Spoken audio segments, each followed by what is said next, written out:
The only tool you need to supply to install a Lagan Wrist Saver is a large flathead screwdriver. The other tool is included.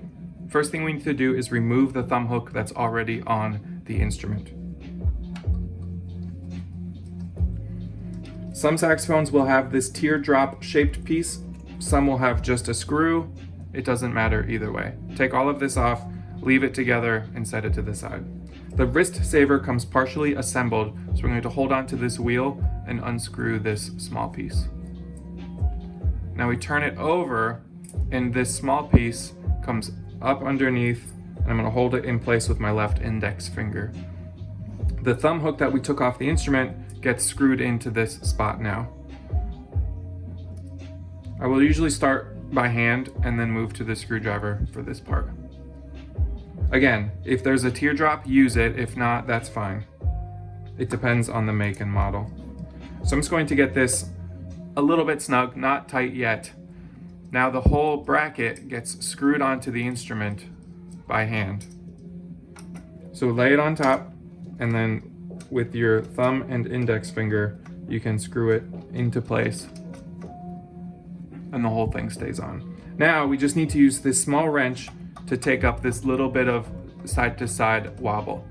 No matter what make and model, you will likely need to tighten this first screw a little bit. These do not need to be super tight at all, just snug enough to make contact with those pieces on the inside. So on this Yamaha, for example, I will have to use this very back screw. If it's a Selmer, you'll have to use the next one up. It just depends on the make and model. So I'm going to tighten the back one a little bit. Again, not tight at all, just so it makes contact with the pieces on the inside. And now you'll see that the wobble in the brass bracket is gone. The last thing we need to do is choose our permanent location of the thumb hook. And this is something you can try different versions and see. So I'll just leave it somewhere in the middle, and we can tighten this up snugly so that the thumb hook's not moving around anymore. And that's it. Now this will not fit in a stock Yamaha case, for example, with this new piece attached. Some aftermarket cases it might fit. So in order to put it in the case, we can remove the entire thing with this thumb wheel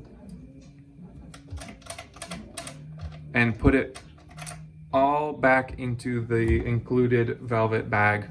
And then you can just stick this inside a pocket in your saxophone case. And when you're ready to play again, you attach it by hand and you're ready to go.